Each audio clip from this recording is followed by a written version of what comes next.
Hi, this is Ron Smith. How you doing today? Boy, rates are being stubborn. Well, there's a reason why. There's always a reason why. So let's take a look. There's a video here from Barry Habib that explains it. So it's actually really good. It's good for us to learn and see what is happening within our markets because it absolutely affects us. So let's take a quick look and then let's talk about a couple of new products we got on the line for you. The inflation number we wanted on May 10th, and we got a bit of a reaction, but then selling has come in big numbers. So what happened and why? It's important so that you understand the fundamentals here because your customers might be asking you questions about this. Hey, look, we thought rates would by now be, or May 10th, we said it would start coming down. And while inflation has started coming down and all the indicators, the shelter numbers finally under last year's shelter numbers. So that's going to be a help. We're seeing all of these good things happen. Why are mortgage bonds responding incorrectly? Let's see. And it goes back to the basics, supply and demand, buying and selling. So when we take a look at commercial banks in the United States, the assets and liabilities, let's take a look. This is, you want to take a look at treasuries and agencies. Now, when we were flying high here in 20 and 21, the percent change, this is a percent change, okay? They increased their buying 23%, 22%. You can even see here. So they were doing a lot more buying. Now, as you take a look here in March and April, it breaks it down monthly. Look at the percent change of what has happened here. It's down dramatically. So they're offloading large percentages of what their holdings were. Why? Well, we know the banking crisis has been an issue. And listen, let's go back to the fundamentals. When you take a look at this bottom line here on the left, the pink compared to the blue, bottom line is the rate of inflation. The blue line here in blue, that's 30-year fixed rate mortgage rates. And as you can see, when inflation goes up, mortgage rates go up. Inflation goes down, mortgage rates go down. So we get that. But then with QE, it presented an extraordinary amount of buying. So in the beginning, inflation was down, mortgage rates were low. But as inflation took off, mortgage rates should have done what they always do, and that's take off. But there was an extraordinary amount of buying. The Fed bought so much mortgage bonds that even though inflation was moving higher, mortgage bonds stayed put. Once the Fed stopped the extraordinary buying, well, then mortgage rates did what they always do, and that is follow inflation. That is the fundamental thing. We've even started to see that occur, but of late, what has been going on? Well, you had an enormous amount of selling that came in predominantly on April 6th. This is the 10-year treasury, just to show you the change in yield. Now, what happened on April 6th? Well, that was when the FDIC, they seized the bonds of Signature Bank and SVB. Now, they announced that they were going to start selling these. So as they sold them, they said they're going to sell them in an orderly manner. We don't know exactly what that means. But as you can see, as the selling started, yields started going up, kind of treaded water for a while. Here's our nice move down from the May 10th inflation numbers, but that's short-lived as another round of selling has ensued from these banks. And it's not just the FDIC.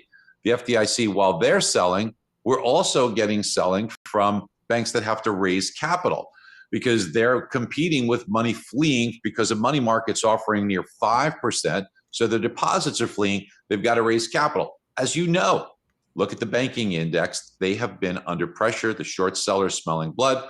We have seen their stock prices drop rather precipitously. Makes it very hard to raise capital. So now what do? I can't raise capital from stocks. My deposits are fleeing. I need money. The money that I have is tied up in things like car loans. They can't take your car loan and say, hey, sell your car, I need the money back. They can't do that. They can't do it on the business loan they've given. So what's their alternative? I can't get it from those other assets. I can't get it from stock sales because my stock's beat up. I have to take my treasuries and mortgage-backed securities. And even though I don't want to sell them because that's going to now realize losses, it is my only option to sell them. So this additional selling has come in. So it's the opposite of what you saw before. Just like back in 2021, inflation was flying high, but mortgage rates stayed put because the buying. Now inflation's coming down, but mortgage rates stubborn. They're not coming down yet because we're seeing extraordinary selling. This extraordinary selling eventually will exhaust itself. And by the way, the debt ceiling uncertainty not helping matters. But when this does get sorted out, the fundamentals take over. Right now, fundamentally, Inflation's on its way down, and therefore long-term rates should follow suit. I know it sucks right now. I know we've got to just weather the storm. This thing kind of came out of the blue on us. We were talking in January about May 10th. It looked like a really good date and a good number. And in fact, we did start to see things occur and unfold. But what was unforeseeable is how much in assets and bank selling would occur, in April and May, thanks to this crisis that we saw in banking. These have All right. So we'll see what happens with more of the banks, because I'm not sure we're done seeing banks go under, and that's really a big deal, because as banks um, don't have the deposits, that means they typically can lend a multiple of the amount of their deposits, so they can't lend because they're not getting as much deposit. So subsequently, credit is getting tighter or more difficult to lend for other loans, not for mortgages. Those are still easy. So, well, easy as mortgage can get, right? So, anyways, a couple of new items that are going on. We now have the capability of doing loans on manufactured homes in parks. That's basically chattel. Chattel would be like a car or manufactured home. We can do it on a regular, whether it's a primary residence or a second home. It can be an investment property. We can even do it for what we call a buy for, which means, let's say that your parents, are retiring out or whatever, and you want to help them buy a manufactured home in a park. You can do it. So the other thing that we have available to us, and this is really critical, especially if you've got people thinking of like bridge loans and stuff, we now have a fully automated. I mean, you've heard of Chat GPT, right? Or OpenAI.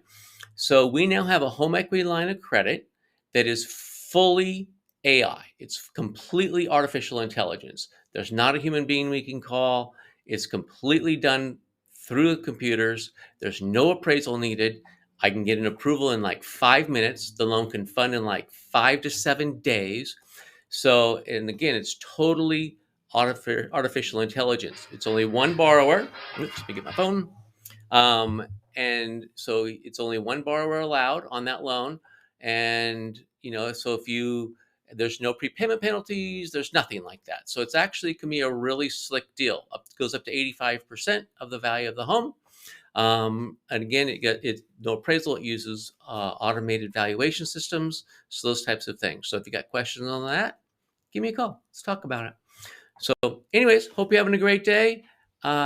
These rates will get better. It's just they're being stubborn. And again, it's back to the basics. Once the Fed speaks, again, the next time the Fed's going to speak is on June 14th. Luckily, on June 13th, inflation numbers come out. So they're saying now that whether they raise rates or not is completely data dependent. So they'll have some very fresh data to be absorbing. So have a great day. Again, any questions, give me a call. Talk to you soon. Bye-bye.